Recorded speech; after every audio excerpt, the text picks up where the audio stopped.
नमस्कार दोस्तों। हमारी आज की कहानी है चोरी का फल।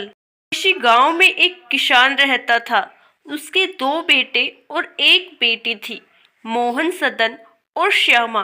तीनों हर रोज गांव के बाहर स्थित स्कूल में पढ़ने जाते थे। किसान अपने तीनों बच्चों को बहुत प्यार करता था। उसका सपना था कि उसके तीनों बच्चे पढ़ लिख कर अच्छे और बड़े आदमी बने। तीनों बच्चों को नारियल के लड्डू बहुत पसंद थे, इसीलिए माँ ने घर पर ही नारियल के स्वादिष्ट लड्डू बनाकर रख दिए थे और रोज सुबह जाते समय उन्हें एक एक लड्डू दिया करती थी। माँ ने तीनों बच्चों को समझाया था कि उन्हें हर रोज सिर्फ एक ही लड्डू मिलेंगे। एक से ज्यादा लड्डू रोज खाना सेहत के लिए हानिकारक हो सकता है। माँ ने उन्हें ऐसा डराने के लिए कहा था ताकि लड्डू ज्यादा समय तक चले, कुछ ही दिनों में खत्म न हो जाए। एक दिन घर पर कुछ मेहमान आए, उनको लड्डू देने के लिए। जब माँ ने लड्डू का डब्बा खोला तो वह दंग रह गई। उसमें से आधे से अधिक लड्डू गायब थे। माँ तुरंत समझ गई कि उसके बच्चे लड्डू चोरी करके खा रहे हैं।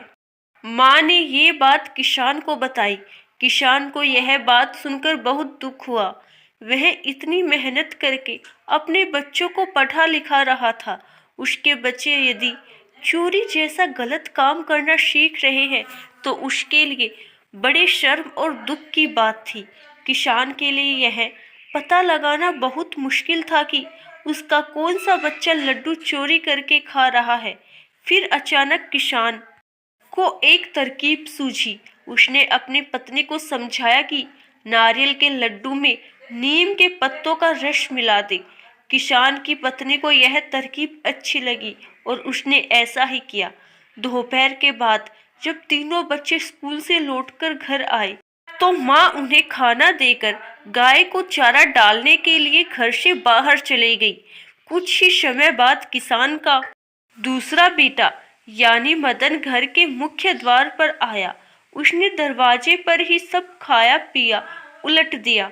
मोहन का चेहरा उतर गया था और आंखों से खूब पानी बह रहा था। तभी किसान और उसकी पत्नी भी घर के मुख्य दरवाजे पर पहुंच गए। वे दोनों समझ गए कि उनका दूसरा बेटा मोहन ही लड्डू चोरी करके खा रहा था। माँ ने पानी से मोहन का मुंह साफ कराया और उसे घर के अंदर ले गई। किसान ने बड़े बेटे मदन और छोटी बेटी श्यामा को मोहन की करतूत बताई। उन्होंने भी पिता को बताया कि मोहन हर रोज स्कूल के रास्ते में पड़ने वाले बगीचे से फूल चुराकर खाता है। यह जानकर किसान और उसकी पत्नी को और दुख हुआ। किसान ने क्रोधित होते हुए यह कहा कि कल से मोहन अब स्कूल नहीं जाएगा। वह मेरे साथ खेतों में मजदूरों की तरह काम किया करेगा। यदि उसे चोर ही बनना है तो उसे पढ़ाने लिखाने से कोई फायदा नहीं है। उधर मोहन की रो रो कर हालत खराब थी। उसको अपनी गलती का एहसास हो चुका था। उसने अपनी गलती स्वीकार कर ली। मदन ने अपने माता पिता से माफी मांगते हुए कहा कि वह आगे कभी चोरी नहीं करेगा। पिता ने उसे समझाते हुए कहा, देखो बेटा, चोरी करोगे तो अपमान ही मिलेगा। यदि सम्मान चाहते हो तो अच्छे काम करने पड़ेंगे। अब तुम्हें खुद फैसला करना है कि तुम्हें अपमान चाहिए या सम्मान। मोहन ने निश्चय किया कि वह अब ऐसा कोई काम नहीं करेगा जिससे उसके माता पिता को दुख हो या उसे अपमान मिले। उसकी प्रार्थना पर किसान ने उसे क्षमा कर दिया।